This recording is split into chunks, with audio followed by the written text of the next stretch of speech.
This is the front wheel drive drift. Many people say you can't drift front wheel drive cars, or that you simply shouldn't.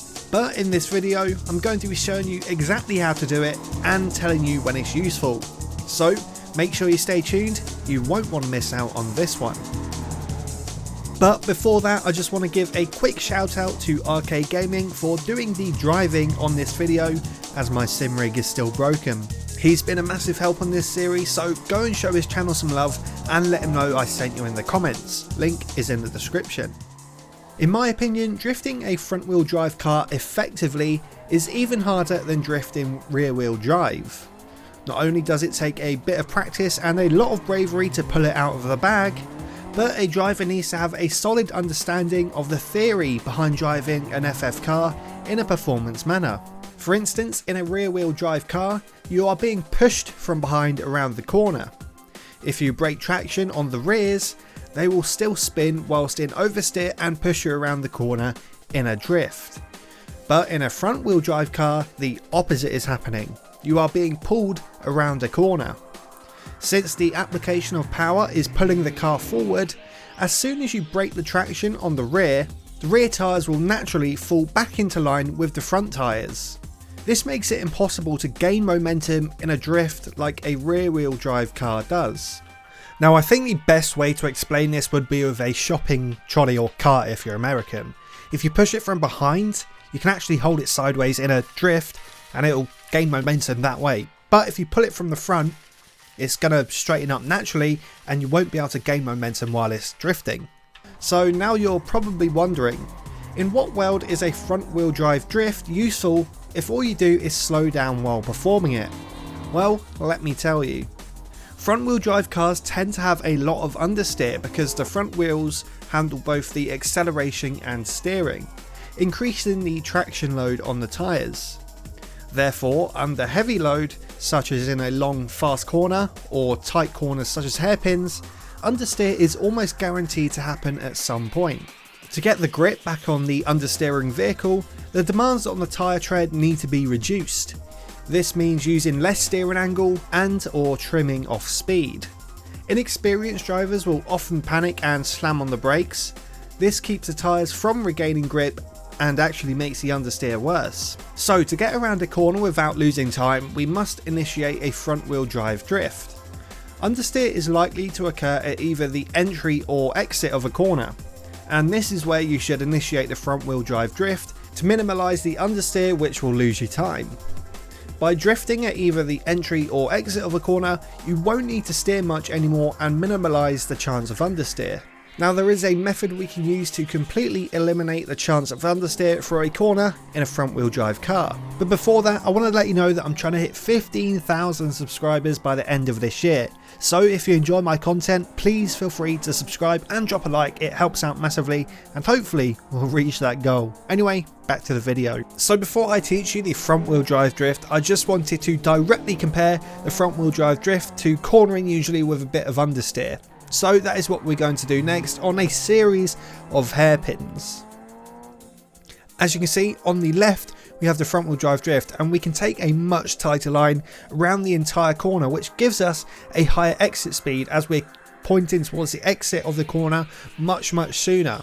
And already over the course of 3 hairpins, we can see the front wheel drive drift is pulling away quite a bit. Let's see how much faster it is exactly, and wow!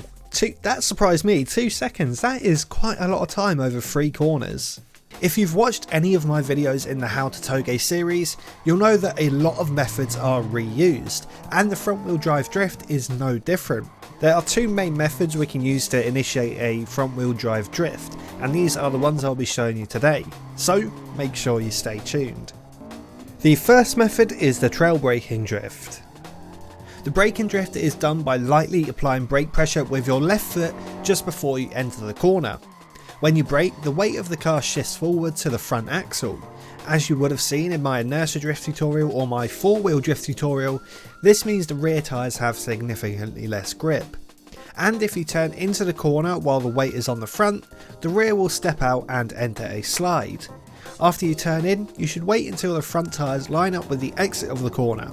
Once your tyres are pointing towards the exit, You'll then need to step on the throttle. As we discussed earlier, this will pull the rear tyres back in line with the fronts, and you should be ready to exit the corner at full throttle with a somewhat straight steering wheel.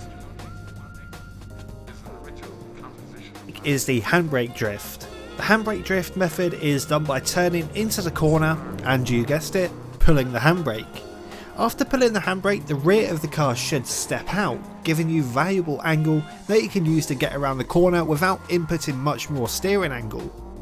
Once the front of the car is lined up with the exit of the corner, you can then step back on the throttle. The rear tyres will then be pulled in line with the fronts and you're away. This method is very useful for those short, narrow and tight corners, as you won't need to drift for very long to get around them. Just a short yank of the handbrake should do. So in essence, the front wheel drive drift is done by lining the front of your tyres up with the exit of the corner as early as possible. Once they're lined up, you can straighten your steering wheel and step on the throttle. It's as simple as that. Now of course, you don't have to use the handbrake drift or the trail braking drift for this. You can use pretty much any drift method that's applicable with a front wheel drive car. One of my personal favourites is lift off oversteer, but we're not going to be covering that one today. Now a lot of people ask me about these methods regarding tyre wear. To be honest, on pretty much every Touge, tyre wear isn't an issue. The average lifespan of a tyre is around 40,000 miles or 64,000 kilometers if you're French. Tyres aren't made out of cake. They can be abused time and time again without too much to worry about. Even if you drift every single corner on a 3 mile or 5 kilometer Frenchy Touge, your tyres should still be in good condition and ready for another run. In fact, most of the time a driver says his tyres are making him slower or are losing grip. It's just the placebo effect. If you're paranoid about tyre wear, just open the app for it on Assetto Corsa and see for yourself. Now your tyres overheating is a totally different issue. Of course, sliding will heat up your tyres a ton, and if they heat up too much, this will result in less grip, as they will have less contact with the tarmac.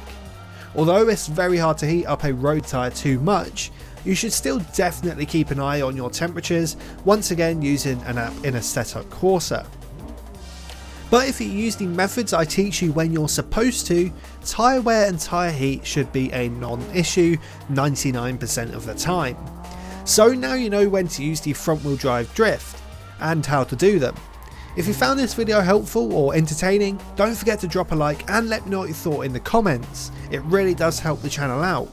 If you're new around here, hit that subscribe button for more Assetto Corsa Touge content. Thanks for watching, and I'll see you in the next one. Cheers.